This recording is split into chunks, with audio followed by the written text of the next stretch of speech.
ठंड शायद विलंब से चल रही है और बहुत धीमी गति से ठंड आ रही है, लेकिन राजनीतिक गर्मी बड़ी तेजी से बढ़ रही है।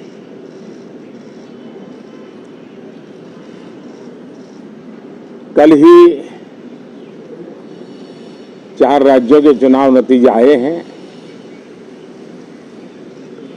बहुत ही उत्साहवर्धक परिणाम है। ये उनके लिए उत्साहवर्धक हैं जो देश के सामान्य मानवी के कल्याण के लिए कमिटेड है, जो देश के उज्जवल भविष्य के लिए समर्पित है,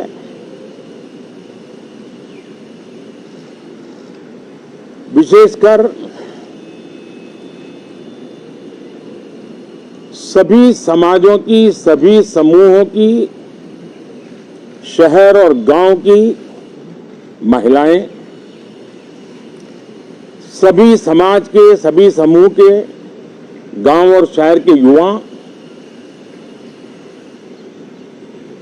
हर समुदाय के, समाज के किसान और मेरे देश के गरीब, ये 4 ऐसी महत्वपूर्ण जातियां हैं जिनका एम्पावरमेंट, उनके भविष्य को सुनिश्चित करने वाली ठोस योजनाएं और लास्ट माइल डिलीवरी,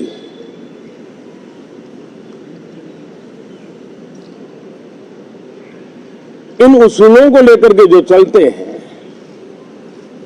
उन्हें भरपूर समर्थन मिलता है। और जब गुड गवर्नेंस होता है, पूर्णतया जनहित के लिए समर्पण होता है, तो एंटी इनकम्बेंसी ये शब्द इररिलेवेंट हो जाता है। और हम लगातार ये देख रहे हैं, कोई इसको प्रो इनकम्बेंसी कहे,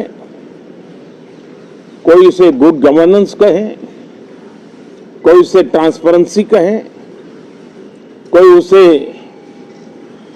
राष्ट्रहित की, जनहित की ठोस योजनाएं कहें, लेकिन ये लगातार अनुभव आ रहा है। और इतने उत्तम जनादेश के बाद आज हम संसद के इस नए मंदिर में मिल रहे हैं।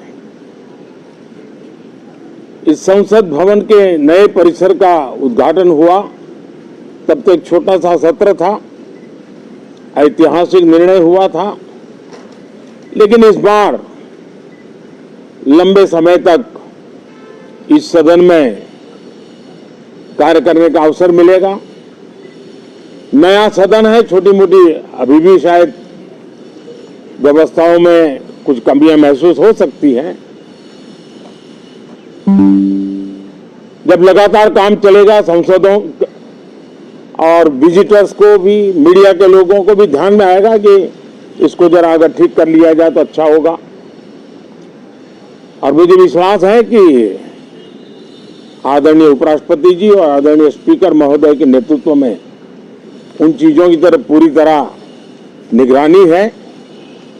और आपसे भी मैं कहूंगा, कोई चीज ऐसी छोटी मोटी आपके ध्यान में आए तो जरूर आप ध्यान आकर्षित करना, क्योंकि ये चीजें जब बनती हैं तो आवश्यकता के अनुसार बदलाव की भी जरूरत होती है। देश ने नकारात्मकता को नकारा है।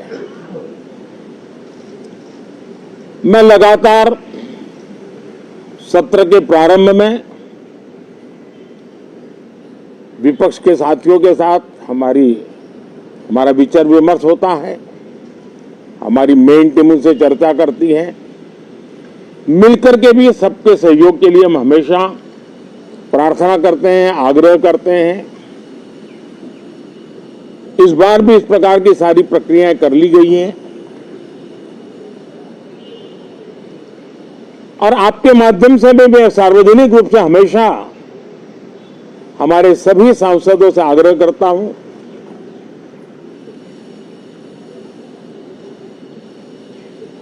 लोकतंत्र का ये मंदिर जन आकांक्षाओं के लिए, विकसित भारत की नींव को अधिक मजबूत बनाने के लिए बहुत महत्वपूर्ण मंच है। मैं सभी माननीय सांसदों से आग्रह कर रहा हूं कि वो ज्यादा से ज्यादा तैयारी करके आएं, सदन में जो भी बिल रखे जाए उस पर गहन चर्चा हो, उत्तम से उत्तम सुझाव आए और उन सुझावों के द्वारा, क्योंकि जब एक सांसद सुझाव देता है तो जमीनी अनुभव का उसमें बहुत ही उत्तम तत्व होता है, लेकिन अगर चर्चा ही नहीं होती है तो देश उससे मिस करता है उन चीजों को। और इसलिए मैं फिर से आग्रह करता हूं, और अगर मैं वर्तमान चुनाव नतीजों के आधार पर कहूं तो जो विपक्ष में बैठे हुए साथी हैं, ये उनके लिए गोल्डन अपॉर्चुनिटी है। इस सत्र में पराजय का गुस्सा निकालने की योजना बनाने के बजाय इस पराजय में से सीख करके पिछले 9 साल से चलाई गई नकारात्मकता की प्रवृत्ति को छोड़ करके इस सत्र में अगर सकारात्मकता के साथ आगे बढ़ेंगे तो देश उनके तरफ देखने का दृष्टिकोण बदलेगा, उनके लिए एक नया द्वार खुल सकता है। और वो विपक्ष में है तो भी उनको एक अच्छी एडवाइस दे रहा हूं कि आइए, सकारात्मक विचार लेकर के आइए। अगर हम 10 कदम चलते तो आप 12 कदम करके फैसला लेकर के आइए।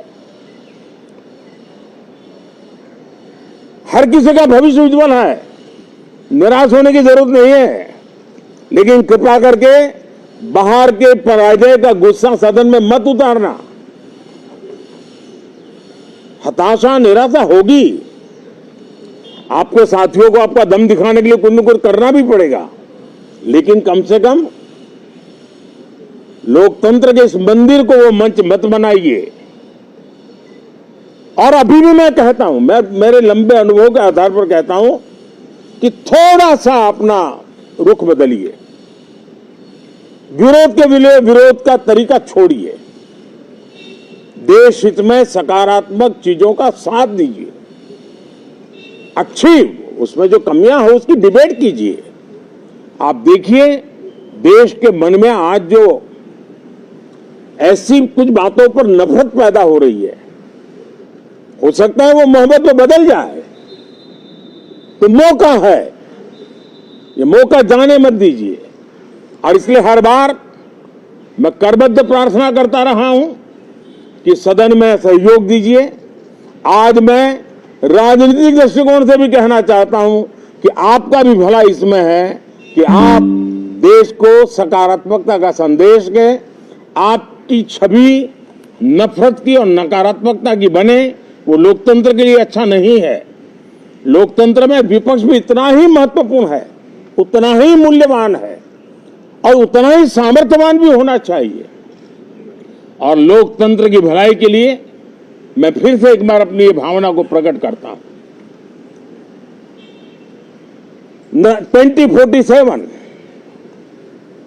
अब देश विकसित होने के लक्ष्य में लंबा इंतजार करना नहीं चाहता।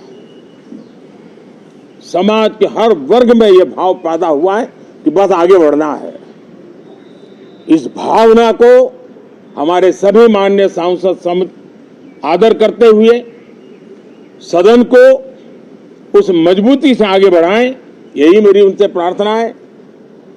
आप सबको भी साथियों मेरी बहुत बहुत शुभकामनाएं हैं। बहुत बहुत धन्यवाद।